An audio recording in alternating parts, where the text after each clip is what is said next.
Well, hello, General Hospital Daily Recap fans. Today's daily recap is for Tuesday, June the 11th, 2024. Tuesday, June the 11th. Voice still not okay. I'm gonna kind of keep it even keeled so I can get through this. Okay. Um, Chase and Brooklyn, they go to Finn and they walk in and they see the disaster, they see the empty bottle, they see the two cups, but they don't know who the other drinker was. But guess what? They sure didn't assume it was Liz, right? Liz had tried calling Chase, but he didn't pick up. They were already at Finn's door. So he said he would just pick up later because Brooklyn said, "Who is that?" He goes, "Elizabeth, I'll call her later." So the conversation was not going too well with Finn. So Brooklyn, he tells Brooklyn, you know what? Why don't you go ahead? Because he could see he needed to talk to his brother. He didn't need her there. He goes, I'm gonna hang back and I'm gonna talk to my brother. Well, that didn't go well. Finn was very non-receptive. Don't you tell me what I'm doing. Don't you tell me I'm spiraling down. I've got to get this house put back in order before Violet gets here. But Brooklyn was there when they invited Violet to come stay with them, for the summer because all the kids were going to be there and blah blah blah. And Finn is looking like he says, you will not be taking my daughter away from me." He says, "Absolutely not." And that's when Brooklyn is looking and Chase is like, "You know what? You go ahead and let me hang back." So Finn and him, Chase was getting nowhere, and he goes, "You know what? Don't judge me, Chase. I I know what I'm doing, and I'm grieving my father." And Chase says, like, our father's gone, and I need my brother. And Finn is like, this ain't all about you. He's like, look, I'm handling this the best way I know how. So Finn is thinking, you got a wife. You handle it with her. So needless to say, that whole conversation, it just did not go well, which I knew it wasn't going to go well. Realistically, everybody should know that wasn't going to go well. Then we have, they did a tribute at the end in loving memory of Johnny Wacker. So I tell you our condolences and prayers again to his family, but they put that up at the end. Elizabeth they were having breakfast, her, Jake, and Aiden. And Aiden is trying to figure out what is happening because nobody's telling him. And so Elizabeth said, okay, Finn and I broke up. And Aiden was upset. He goes, wait, why? So finally she told him. Or even Jake may have even said, because I saw him. No, she said, your brother saw him coming out of a bar. He goes, well, then you saw wrong. Finn doesn't drink and he wouldn't be drinking. Even though I could have swore Finn had beer before, whatever. He wouldn't be drinking. And Jake says, I was not wrong. And Elizabeth, and he goes, and he wasn't alone. He had a woman with him. And he goes, no, this is Aiden. No, that can't be. I don't believe that. And he goes, and Mom, if you broke up with Finn, what about Violet? And Jake looked at Aiden and they looked at Elizabeth and he's like, yeah. He goes, well, does that mean we won't see Violet anymore? And she says, well, you know what? We will figure that out because they are still related. They're cousins to Violet, and Liz is her aunt. So she goes, no, you know what? Nothing will be decided right now. It's just Finn and I aren't together. And he goes, you guys have broken up before. You've gotten back together. And Jake is like, not this time. And Elizabeth looked at him and she goes, nothing is definitely decided. Like, you know what, honey? I love you, but you don't make my choices for me. And she thanked him for thinking of calling Jason. She thanked him for that, for reaching out. And she goes, because I know that came at a cost to you. Because Aiden says, wait a minute.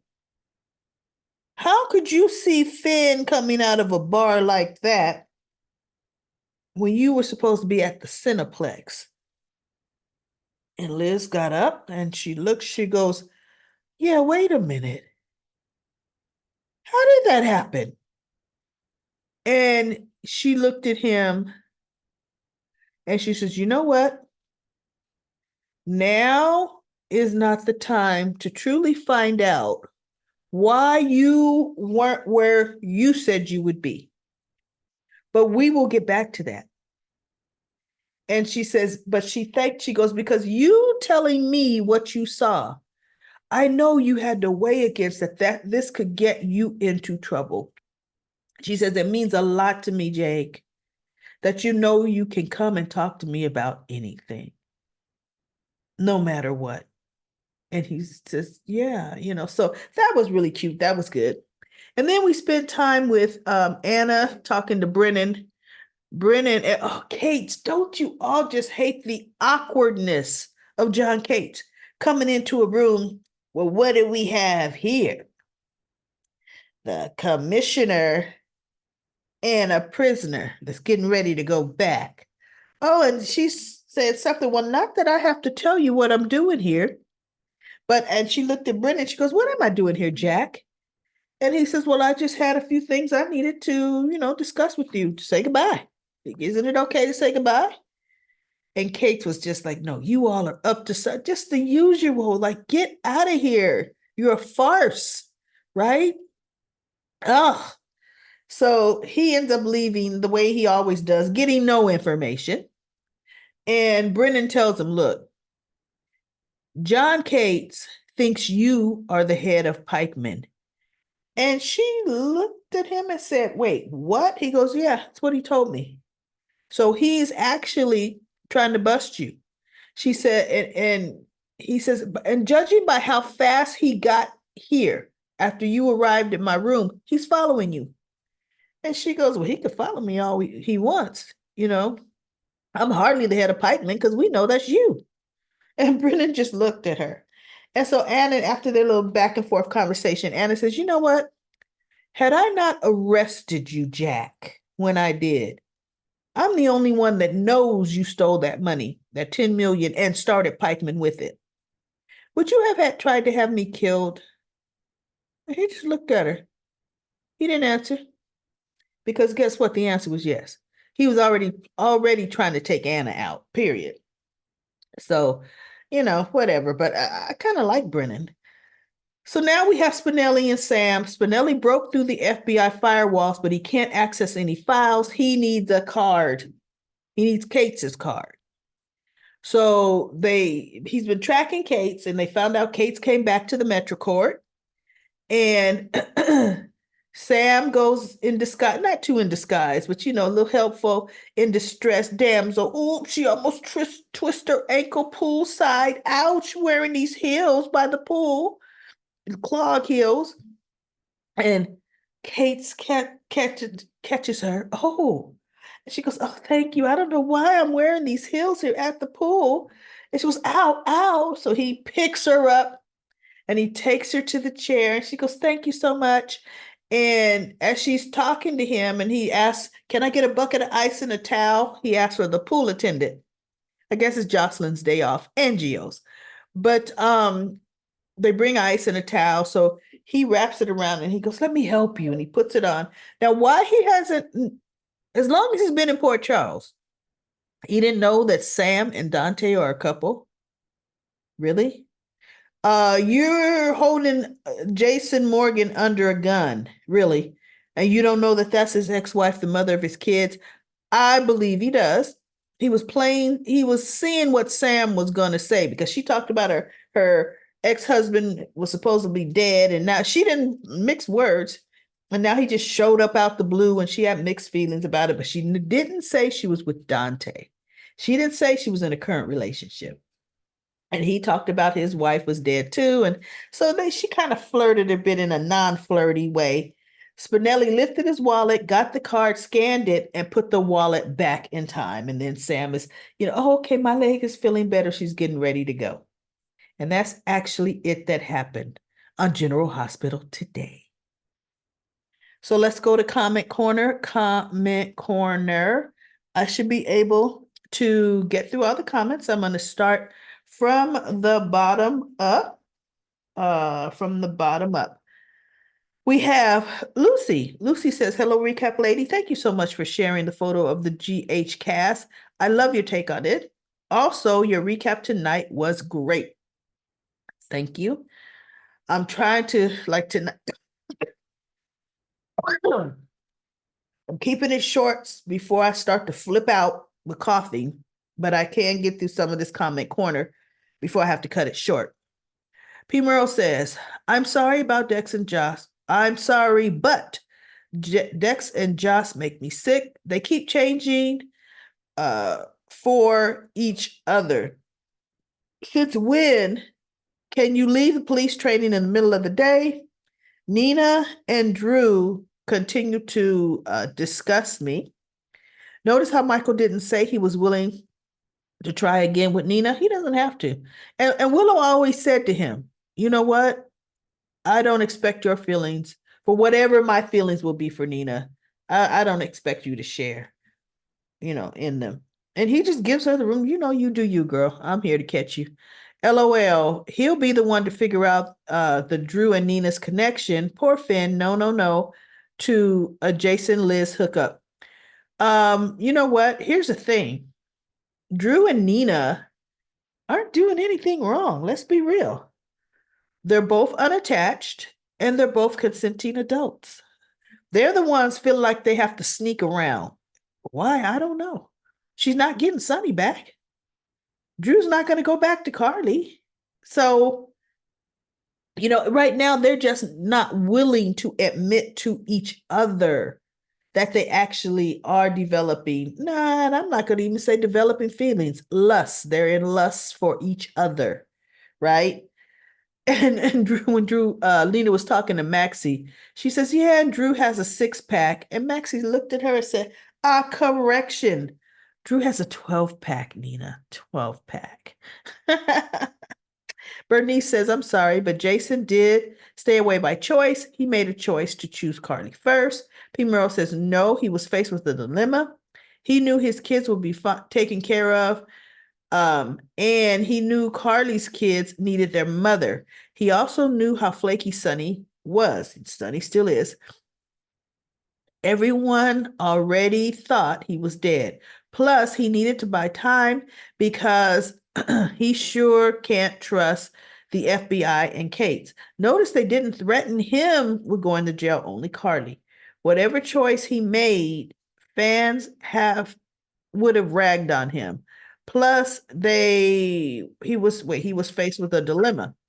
I am says Carly had the most to lose. Lucy says this is not a choice of Carly's over her children, of Carly over his children.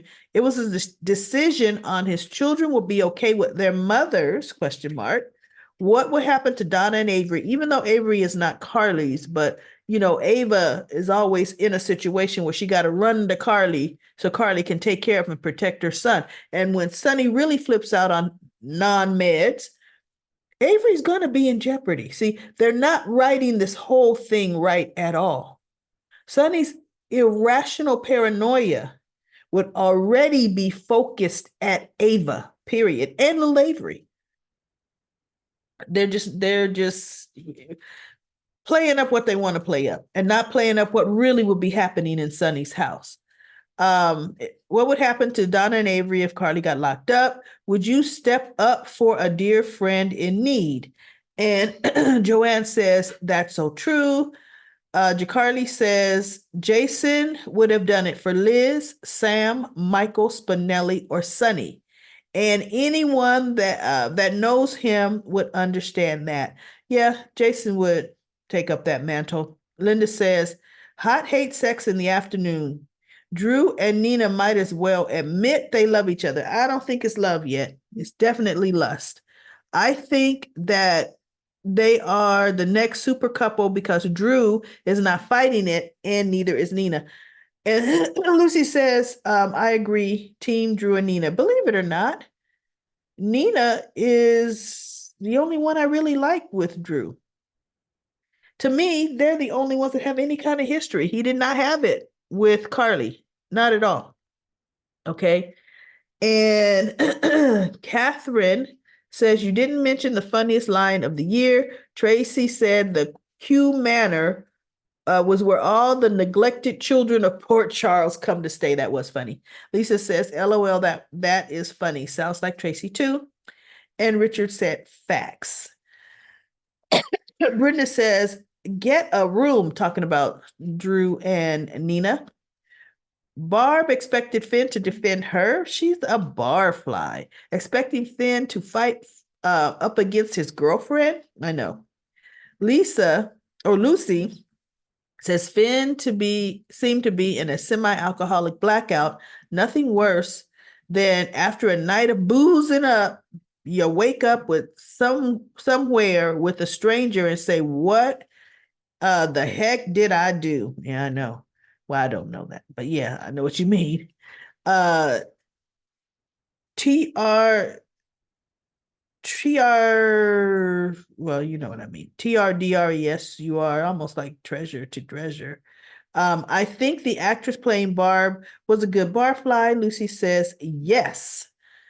Lisa says, I love the respect that Jason has for the women friends and ex-girlfriends. It's awesome. He tells Liz that he wants to be there for Jake in her set rules and guidelines. Yeah, he's always said that to his baby mamas. And then we have Denzel. Denzel did a nice long comment. I'm going to read a couple paragraphs, first bit of it. Denzel says, the new episode of GH on the 10th was boring to me. All Willow and Michael did was talk about Nina on their date. Like, what type of marriage relationship is that? The new writers needs a professional writer to write these mature couples characters. That's my opinion. Ain't surprised that Willow's going to give Nina another chance. She does have a mind of her own, and Michael's got to accept that. Is Nina perfect? No. Does she keep secrets? Yes. But we're all human, and at the end of the day, so if Willow wants to forgive Nina, so be it. Another couple I can't stand is Dex and Josh. The writers need to change them up from talking or mentioning Sunny all the time. I need something new of both Dex and Josh's character. If the writers don't write them different, they they ain't improved to me, and that's my opinion. Dex and Josh bore me anyway. I fast forward their conversations. And Patty says Liz was fired today. She told Finn to F off. Woo! She's right. He's lost. He's a lost cause. She didn't even love him that much anyway. She stood by Finn through his drug problem, his illness, his court stuff, almost losing his license. They were there for one another like a consolation prize. The settling class, I want Jason and Liz reunion. Let them be a family. Let them finally have a chance. And then Richard says, agreed. I do remember when Finn was using drugs and everything. Finn has had a whole lot of problems, and that is true. And DB says, I can't stand Liz. I felt Finn when he asked her not to leave. DM says Elizabeth was wrong for leaving like that. Finn was always there for every crazy thing she went through. She should have told Jason to wait outside and talk to Finn. Kwan says, Jason and Elizabeth, it's awful. I want Liz with Finn, smiley face. And Joanne says, Elizabeth has been through this before. Addiction is not so something. She wants, not something she wants to revisit. He knows the history of Lucky, or she knows the history of Lucky. He was striking out on drugs. And I believe when he lost Anna, Lucky was never with Anna. I don't remember that. He was with Maxie because Maxie was the one getting him the drugs. He was strung out, and then he was having that affair with Maxie so she could keep getting him the drugs. Felicia says, what are your thoughts on Jason Carly pairing? Do you think they will only happen if Sonny is off the scene? I guess I'm holding out hope and thoughts. I think that's true. I don't think that they would put Jason and Carly together because Sonny is there. And we all know when the chips really come what may, Jason and Carly always put Sonny first. Carly would go back to Sonny if he really needed her. And Chrissy says Jarly forever. So Sonny would really have to be off the canvas for Jason and Carly, which is why when Jason came back, he says he likes leaving it the way it is, them being friends. And Claire says Jason and Elizabeth make a boring couple. I would love to see Jason back with Sam. I like Jason and Sam the best. Or being with someone new that has spunk. I could go for that too. I kind of like Drew and Nina. They really have chemistry together. Sonny and Nina were really awkward together, in my opinion. I hope there's some really good storylines this summer. Episodes lately have been mediocre. And Jacardi says, no Jason and Liz. They've tried for years and it never worked out. So they should leave that couple alone. I agree. Don't do it again. It never works out. Now, Sam and Jason work out until she fizzes out on him. Jacarly says Drew is telling everyone in the world except Sam, the mother of his child, who this would affect her and Scout. When is that gonna happen? I know, right? And then P. Merle says, neither couple has any chemistry. I love Liz, but she needs a man on the straight and narrow for once. Well, Jason is not straight and narrow. He's doing what he's doing now because he's dealing with the FBI. I could 100% seeing Jason working for Sonny again, or 100% seeing Jason take over the organization to keep everyone he loves safe. I could see that happening. All right, everybody, that's it for Comment Corner. Please subscribe to this YouTube channel. Follow me on TikTok and Instagram. And if you're Amazon shopping, go ahead and in the description box for this video, click on that Amazon link. Check out what I have in the store. You see my disclaimer on top. And just then go ahead and search and shop for whatever you're going to buy. Everyone, I'll be back tomorrow with another daily recap of General Hospital.